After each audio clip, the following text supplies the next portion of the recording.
था कि किन्नौर थोड़ा सा बैकवर्ड है बट उतना बैकवर्ड नहीं है। और मेरी कुछ एक्सपेक्टेशंस थी जब मैं यहाँ आया था, तो मुझे लगता था कि बहुत ही इंटीरियर सा इलाका होगा, क्यों आ रहा हूँ मैं यहाँ पर, बट यहाँ के अच्छा लगा। जो मैंने पर्टिकुलरली ऑब्जर्व किया कि जो ये आपकी पहल है एक बहुत ही अच्छा इनिशिएटिव है, क्योंकि यहाँ के लोग खुद का कल्चर भूल चुके हैं। मुझे ऐसा पर्सनली फील होता है कि वो अब रैट रेस में भाग रहे हैं, वो भूल चुके हैं कि हम किन्नौरी हैं। और एक समाज, जैसे ब्रिटिशर्स कहते हैं कि अगर आपने इंडियंस को हराना था तो उनका कल्चर तोड़ दो, तो वैसे ही अब आप लोग अपना कल्चर भूलते जा रहे हैं। अब लोगों को ये शान हो रही है कि हमने सोलन में, चंडीगढ़ में, दिल्ली में हम रह रहे हैं जी, किन्नौर में नहीं रह रहे हैं। और एक मेरे को सबसे बड़ी जो यहाँ का ड्रॉबैक लग रहा है, बच्चे पढ़ रहे हैं, बहुत अच्छी बात है, पढ़ना चाहिए। जो एक आपकी एक मूवी में पलायन के बारे में हो रहा था कि लोग पढ़ रहे हैं, अच्छी बात है, बहुत अच्छी बात है, जाके पढ़ना, कहीं शिक्षा ग्रहण करना। लेकिन वो जो बच्चे पढ़ रहे हैं वो दोबारा अपने एरिया को सर्व ही नहीं करना चाहते।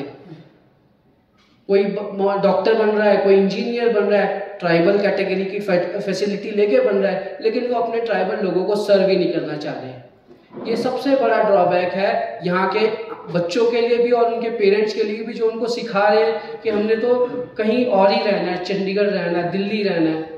जब आप अपने एरिया के लिए, अगर आप अपने एरिया की ग्रोथ करना चाहते हैं तो learn to serve your people. जिस चीज़ के लिए, जिस चीज़ से आप वो बने हैं, उसका बेनिफिट अगर आप ले रहे हैं तो आपको मेरे ख्याल से अपने एरिया को एटलीस्ट 3 साल, 4 साल, 5 साल तो देना ही चाहिए। जैसे आई गेस कि मैडम की दोनों बेटियां कर रही हैं कि बाहर पढ़ने के बाद दोबारा अपने कल्चर को रिवाइव करने की कोशिश कर रही हैं, तो बाकी बच्चों को भी ऐसा सोचना चाहिए। और मूवीज़ और ये सब कुछ बहुत बढ़िया था और बहुत ही अच्छी शुरुआत की है। और अपने लोकल ट्रेडिशन, जैसे मैं कहता हूँ, अब मैं बीइंग अ डॉक्टर, मेरे पास कई मरीज आते हैं, मैं उनको बोलता हूँ आप डायबिटीज, जैसे यहाँ पर है डायबिटीज़ और हाइपरटेंशन, किन्नौर में होना ही नहीं चाहिए पर हो रहा है। यहाँ के लोगों को होना ही नहीं चाहिए डायबिटीज़। इतना काम कर रहे हैं, 1-1 किलोमीटर का पहाड़ चढ़ रहे हैं, और लिटरली जो औरतें इतना भारी भारी 20-20 किलो का किल्टा उठा के वो उच्च पहाड़ से लेके नीचे तक आ रही है। प्लेन का तो आदमी भी नहीं कर सकता जो औरतें कर रही हैं यहाँ की, बट वो धीरे धीरे खत्म हो रहा है। और जो आपका ट्रेडिशनल फूड है, अगर किसी डायबिटिक को बोलो फाफड़ा, आप फाफड़ा और ये सारी चीज़ें खाते हो, चिल्टा फाफड़ा, ये तो डायबिटीज़ को रोकती है। नहीं जी, अब तो हम उगाते ही नहीं, कौन करे इतनी मेहनत। अब वो देखो, ये जब ये लोकल लोगों का ये वर्जन आता है ना, कौन करे, अब उसका स्वाद ही नहीं बनता, वो बच्चे नहीं पसंद करते, तो फिर आप समझो कि आप अपना ट्रेडिशन खत्म कर रहे हो, जो कि एक बहुत ही डेंजरस चीज़ है। और बहुत अच्छी शुरुआत है आप लोगों ने की। I would like to congratulate the team for organising such a function. Thank you. थे तो हमने जो है काफ़ी चीज़ें हैं जो कहते हैं कि आज के डेट में जो लुप्त हो गई है या फिर बहुत कम हो गई है।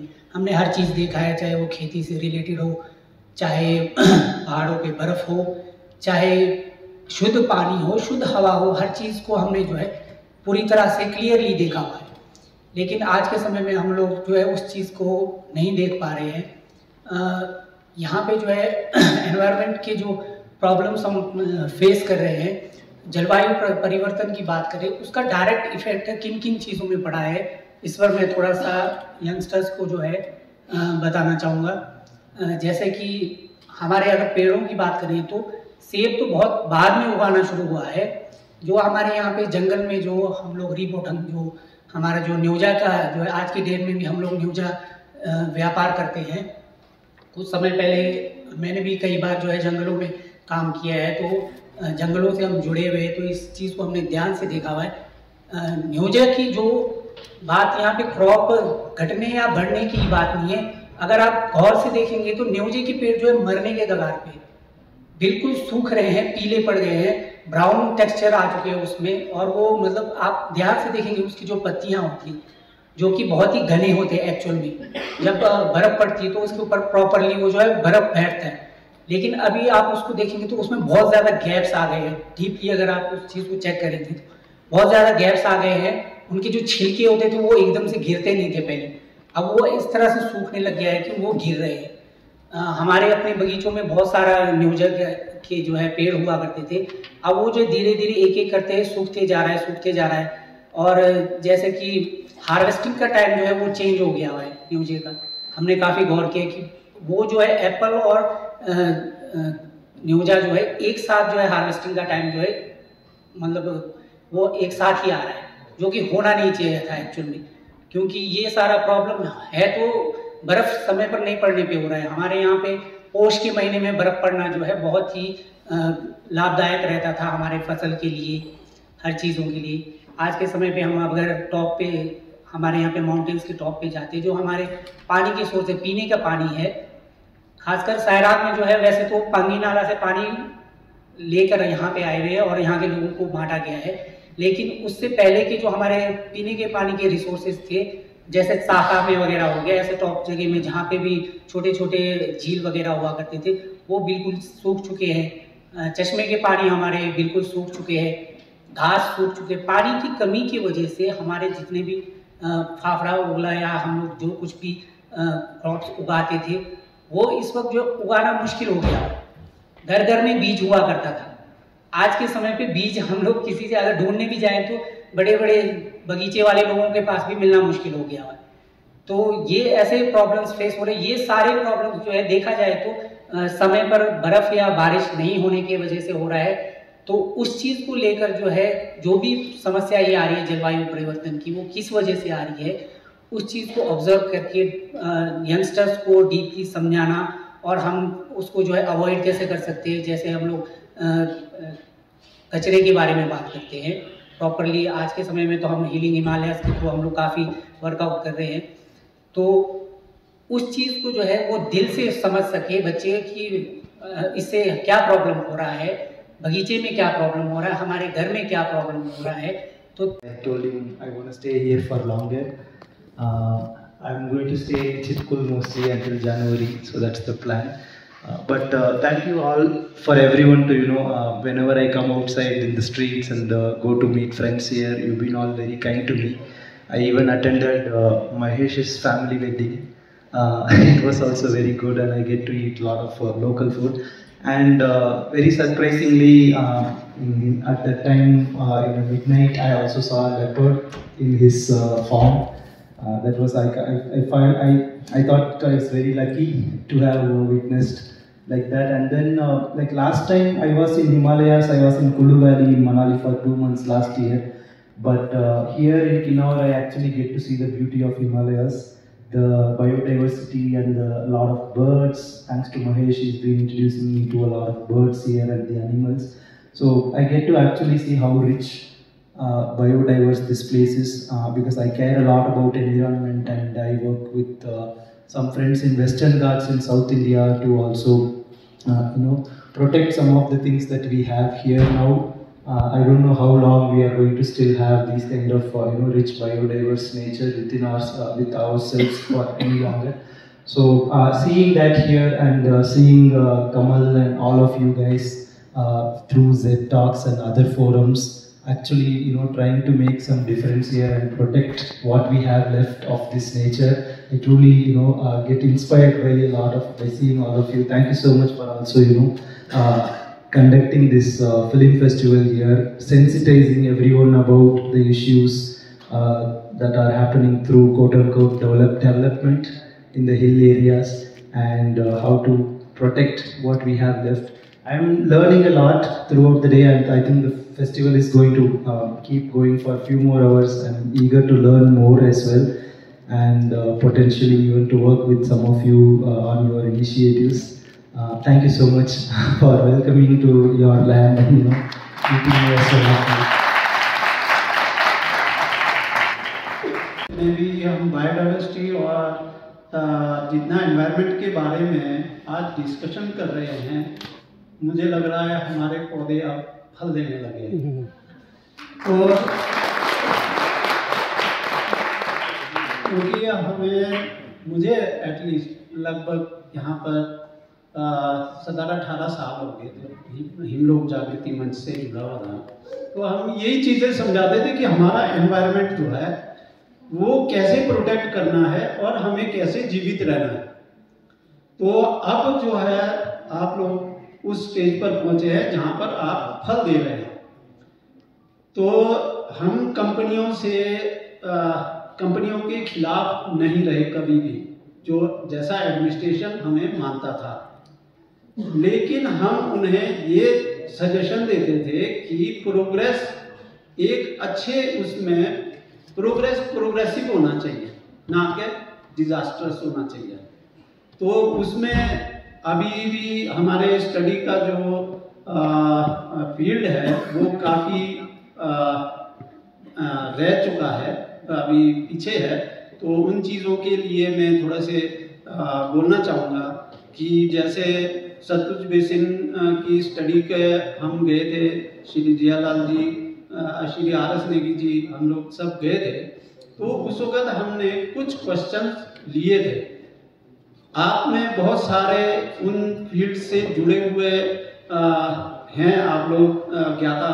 तो जैसे एक्वाफर की बात आई थी, तो जियालाल जी ने उस वक्त पूछा था कि आप गवर्नमेंट ने एक्वाफर पर क्यों नहीं स्टडी किया। जब प्रोजेक्ट लग रहा है तो हमारा तो सारा पहाड़ी इलाका है, पहाड़ी इलाके में बायोडाइवर्सिटी किस पर है हमारे, क्योंकि हम लोग कोल्ड इसमें डेजर्ट जोन में हैं।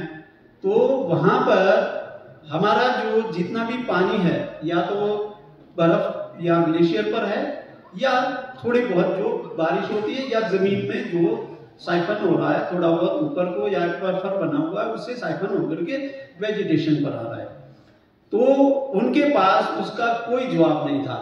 मैं आप यंग जनरेशन से ये रिक्वेस्ट करूंगा कि आप इन चीज़ों पर कोई स्टडी करते हैं तो आप उन चीज़ों को आगे बढ़ाएं, एक तो, ताकि हमारा जो बायोडाइवर्सिटी है, बिना पानी तो सब सून है, ये तो आज का नहीं, बहुत पहले से ये चला है कि बिना पानी के हम लोग कुछ नहीं कर सकते हैं।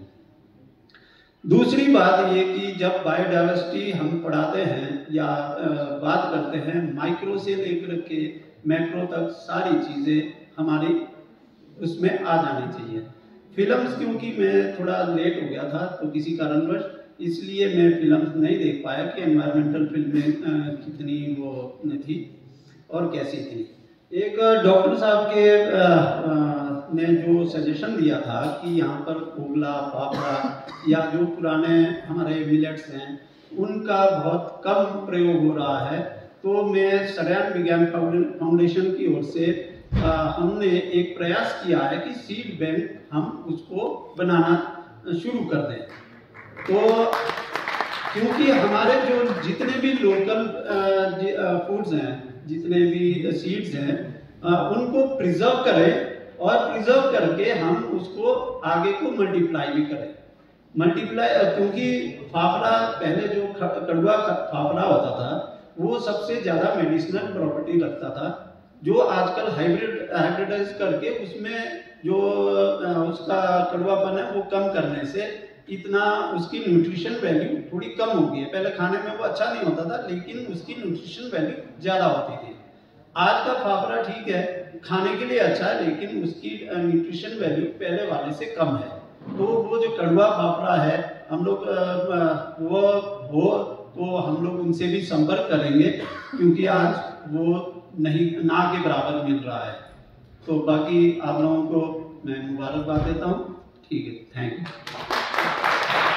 ऑब्जर्व कर रहा हूँ, सुन रहा हूँ, तो मुझे बड़ा अच्छा लगा कि एक टाइम होता था जब समाज के उत्थान के लिए यहाँ किन्नौर में एक जो हमारे सुश्री रतन मंजरी या फिर एक दो ऑर्गेनाइजेशन ही काम कर रहे होते थे। तो मैं बड़ा सबसे पहले तो धन्यवाद देना चाहूँगा नए जो ऑर्गेनाइजेशन यहाँ पर सेटअप हुए हैं, जेटेल है, सदयान है, हीलिंग हिमालयंस जो काम कर रहे हैं। तो ये किन्नौर की हिमालय के उत्थान के लिए, मतलब इन्वायरमेंट, जलवायु के लिए, तो जलवायु जो इन्वायरमेंट है ये इतना तो सबको पता लग रहा है कि जो ये जलवायु है ना, तो मतलब एक टाइम बहुत पहले जो है ना, इसका एक पीरियड होता था कि 50 साल बाद बदलना है, पर ये डिक्रीज होके 10 साल मतलब डिकेड्स में आ गया है। तो परिवर्तन हो रहा है जलवायु, मतलब सभी लोग हमारे को विवश कर दिया सोचने में। अब जहाँ तक मेरा दो चीज़ ही एक्सपेक्टेशंस है कि जैसे डॉक्टर साहब ने कहा कि किन्नौर में कोई भी जो है ना, पहले ये जो डायबिटिक है, बीपी का है, ये पेशेंट होने ही नहीं चाहिए। क्यों? क्योंकि यहाँ हमारा जो किन्नौर का जो वातावरण है वो शुद्ध था, और दूसरा जो सोशल वातावरण था वो भी बड़ा शुद्ध था। वो कैसे, पहले के लोग जो काम करते थे खेतों में नंगे पांव, वो पूरा जो खेत नंगे पांव से जो मिट्टी के साथ जुड़े हुए थे, गोबर के साथ जुड़े हुए थे, तो और गाना गाते हुए कोई टेंशन नहीं, कोई डिप्रेशन का कोई मतलब ही नहीं था। और जो साथ मिलकर जो ग्रुप में जो बैठ के जो एंजॉय करते थे, कहाँ से डिप्रेशन होगा, कहाँ से डायबिटिक या फिर कहाँ से बीपी की प्रॉब्लम आएगी। और जो खाने में क्वालिटी वो A1 का था। तो कहीं ना कहीं हमें सोचने पर बड़ा विवश कर दिया है कि कैसे हम इसको ठीक करें। तो मैं दो चीज़ ही कहूँगा कि एक तो जो जैसे डॉक्टर साहब ने भी कहा, और लोगों के भी जहन में, जितने लोग भी हम लोग एजुकेशन के लिए माइग्रेट होते हैं बाहर, out of even abroad of India, education लेके अपने जो जन्मस्थल है, यानी ये हमारा जन्मस्थल किन्नौर है, किन्नौर के लिए हम क्या योगदान कर सकते हैं। इंजीनियर है, डॉक्टर है, किसी भी पृष्ठभूमि से वो उसने स्टडी किया है, मेहनत किया है, तो यहाँ पर हम क्या कंट्रीब्यूट करें, वो ज़रूर कंट्रीब्यूट करना चाहिए।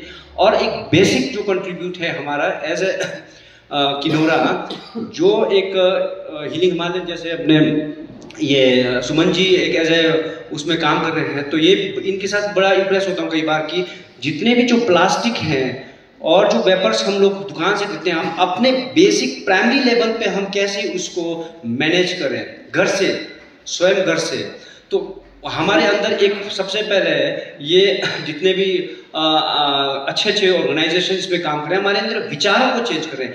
जब हमारा विचार चेंज होगा तो जाहिर सी बात है कि हम अंदर से प्रेरित होंगे। हम ऐसे मन ही नहीं करेगा कूड़ा ऐसे फेंकने का, प्लास्टिक उसको अगर गिरा भी है तो हम उठाने का मतलब ऐसा मन करेगा। तो विचार को चेंज करने के लिए जो नए जो ऑर्गेनाइजेशन सेटअप हुए, इनके लिए सबसे पहले तो मैं बहुत बहुत थैंक्स, धन्यवाद कहूँगा कि, और मैं यही कहूँगा कि मैं खुद अपने लेवल पर स्वयं इस जो है तो ऑर्गेनाइजेशन इंस्पायर होके और अधिक जो सक्रियता से मैं जिस लेवल से समाज की सेवा कर सकता हूँ वो जरूर करूँगा। थैंक यू सो मच, धन्यवाद। बात करना चाहूँगी डीसी सर जो हमसे इतने तसल्ली से मिले हर बार, एसपी सर जिन्होंने इतने अच्छे से समझा कि हम एक सामुदायिक इवेंट बनाने जा रहे हैं, और एसडीएम सर, एसी सर, साथ ही साथ जितने ग्राउंड स्टाफ थे, चौकीदार सर से लेके साडा के जितने हमारे लोग थे, और पीडब्ल्यूडी वाले, साथ ही साथ information science technology and climate change department Himachal Pradesh को धन्यवाद। हमारी जेटेल्स की कम्युनिटी एंड सपोर्टर्स को धन्यवाद। कविलाते, महेश, संदीप, कपिला, गरिमा जो बाहर पूरे टाइम स्टॉल्स पे खड़े थे। और स्टॉल से याद आया कि हमारे कुछ फ्रिज मैग्नेट्स अवेलेबल है जो सुबह नहीं थे पर अभी वो आ गए हैं, तो आप जाते हुए स्टॉल्स को एक बार ज़रूर विजिट कर लीजिएगा। ईशान और सूर्या जो जेटेल से नहीं जुड़े हैं बट आज के इवेंट के बाद कहीं ना कहीं डायरेक्टली जुड़ चुके हैं, और हमारे आर्टिस्ट जो इतने दूर दूर से अपनी कला को लेके आए इस प्रदर्शनी का पार्ट बनने के लिए, हमारी ऑडियंसेस, स्कूल्स के छात्र जो शामिल होने आए, बीएड कॉलेज के छात्र छात्राएं, टीएस नेगी कॉलेज और केंद्रीय विद्यालय के स्टूडेंट्स और टीचर्स, सभी यूथ क्लब्स जो हमारे यहाँ पे आए, बहुत सारे हमारे पर्सनल कॉन्टैक्ट्स जो सपोर्ट करने के लिए आए, रक्षम माउंटेनियरिंग और एडवेंचर क्लब के लोग, स्टॉल पे जितने लोग खड़े थे, फॉरेस्ट डिपार्टमेंट के लोग हो या फिर सरयान विज्ञान फाउंडेशन या हीलिंग हिमालय के हमारे साथी, और बाकी सब लोग जो हमारे साथ उपस्थित हुए इस कार्यक्रम में भाग लेने के लिए, इतना पेशेंटली वेट करके डिस्कशंस में पार्ट लेने के लिए, तो सबका बहुत बहुत धन्यवाद, तहे दिल से धन्यवाद। इतनी मेहनत करने के बाद फाइनली लगा है कि ये मेहनत रंग लाई है, और हमारे वॉलंटियर वरुण जिनका नाम लेना मैं भूल गई थी, तो सबका बहुत बहुत हार्ट फेल्ट वेलकम, और सभी गेस्ट का भी बहुत बहुत बहुत थैंक यू।